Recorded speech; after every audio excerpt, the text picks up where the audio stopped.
जम्मू कश्मीर की सियासत में दशकों तक एक दूसरे के धूर विरोधी रहे पीडीपी और नेशनल कॉन्फ्रेंस अब आर्टिकल 370 की बहाली के नाम पर एक हो गए हैं। कश्मीर में एक बड़े राजनीतिक दखल का दावा करने वाली दोनों पार्टियों ने घाटी के कुछ छोटे दलों के साथ मिलकर एक संयुक्त मोर्चा बना लिया है। इस महागठबंधन का ऐलान करते हुए इन पार्टियों ने कहा कि वे 5 अगस्त 2019 से पहले कश्मीर घाटी में रही स्थितियों को फिर से वापस लाने के लिए पुरजोर संघर्ष करेंगे। इस संघर्ष का मुख्य एजेंडा आर्टिकल 370 को फिर से बहाल कराना होगा। इस संयुक्त मोर्चे में national conference, people's democratic party (CPIM), Jammu Kashmir people's movement, people's conference और अवामी नेशनल कॉन्फ्रेंस शामिल हैं। इस महागठबंधन का ऐलान जम्मू कश्मीर की पूर्व CM और PDP की अध्यक्ष महबूबा मुफ्ती की हिरासत से रिहाई के बाद हुआ है। आपको बता दें कि इस महागठबंधन को जिस गुपकार डिक्लेरेशन के नाम पर बनाया गया है उसे कुछ हफ्ते पहले फारूक ने कई राजनीतिक पार्टियों के साथ मिलकर बनाया था। इस घोषणा पत्र में जम्मू कश्मीर में आर्टिकल 370 और 35A की फिर से बहाली समेत तमाम मुद्दे शामिल किए गए थे। माना जा रहा था कि इसके एजेंडे पर महबूबा मुफ्ती का भी समर्थन था। वहीं डिक्लेरेशन के बनने के वक्त कांग्रेस भी फारूक के आवास पर हुई बैठक में शामिल हुई थी। गुपकार डिक्लेरेशन पर दस्तखत करने वाले राजनीतिक दलों ने कश्मीर में नए गठबंधन का ऐलान किया। नेशनल कॉन्फ्रेंस के चीफ फारूक अब्दुल्ला ने गुरुवार को अपने गुपकार रोड स्थित आवास पर इसका ऐलान किया। पिछले साल PDP, National Conference, Congress, Makpa, Jammu Kashmir People's Conference, Panthers Party और जम्मू कश्मीर अवामी नेशनल कॉन्फ्रेंस समेत कई पार्टियों ने गुपकार डिक्लेरेशन पर दस्तखत किए थे।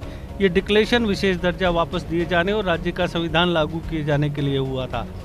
फारूक ने कहा, हमने इस अलायंस का नाम पीपुल्स अलायंस रखा है। कानूनी दायरे में रहकर ये गठबंधन जम्मू कश्मीर को विशेष दर्जा वापस दिए जाने की संवैधानिक लड़ाई लड़ेगा। हम चाहते हैं कि केंद्र सरकार हमारी जनता को वो अधिकार वापस करे जो 5 अगस्त 2019 से पहले मिले हुए थे। माना जा रहा है कि विधानसभा वाले केंद्र शासित प्रदेश बन चुके जम्मू कश्मीर में अगर चुनाव का ऐलान होता है तो ये सभी दल मिलकर चुनाव लड़ेंगे। इससे पहले नवंबर 2018 में PDP की अगुवाई में गठबंधन बना था। इसमें नेशनल कॉन्फ्रेंस और कांग्रेस भी शामिल थे। दरअसल करीब 3 साल से सरकार चला रही PDP और भाजपा के बीच जून 2018 में गठबंधन टूटा था। 5 महीने बाद तत्कालीन राज्यपाल सत्यपाल मलिक ने विधानसभा भी भंग कर दी थी, लेकिन राज्यपाल के इस फैसले से आधे घंटे पहले PDP चीफ महबूबा मुफ्ती ने राज्यपाल को भेजी चिट्ठी में कांग्रेस और नेशनल कॉन्फ्रेंस के समर्थन की बात कही थी। उन्होंने कहा था कि उनके साथ 56 विधायक हैं, लेकिन राजभवन का कहना था कि महबूबा का फैक्स हमें रिसीव ही नहीं हुआ। आपको बता दें कि पिछले 45 साल में जम्मू कश्मीर में 5 बार गठबंधन सरकार बनी। इनमें सिर्फ एक ने ही 6 साल का टर्म पूरा किया। यह सरकार नेशनल कॉन्फ्रेंस और कांग्रेस की थी।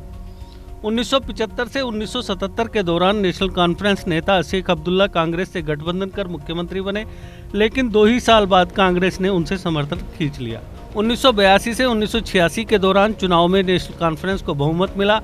कांग्रेस ने नेशनल कॉन्फ्रेंस के विधायकों को तोड़कर सरकार गिरा। 2002 से 2008 के दौरान PDP और कांग्रेस के बीच गठबंधन हुआ, मगर सरकार के आखिरी साल में PDP ने कश्मीर में अमरनाथ श्राइन बोर्ड को जमीन देने के विरोध में गठबंधन तोड़ दिया। 2009 से 2015 के दौरान नेशनल कॉन्फ्रेंस और कांग्रेस ने गठबंधन कर सरकार बनाई। यह सरकार पूरे 6 साल चली। दोनों पार्टियों के नेता बारी बारी मुख्यमंत्री भी बने।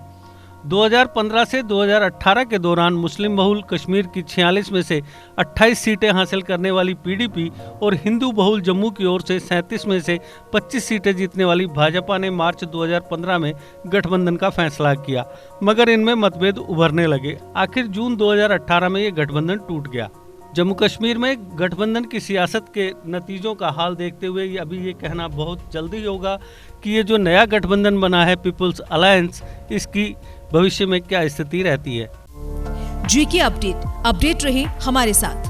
अगर आप ये वीडियो YouTube पर देख रहे हैं तो हमारे YouTube चैनल को सब्सक्राइब करें और बेल आइकन को क्लिक करें। अगर आप ये वीडियो Facebook पर देख रहे हैं तो हमारा Facebook पेज लाइक जरूर करें। For advertisement please contact 7051091811।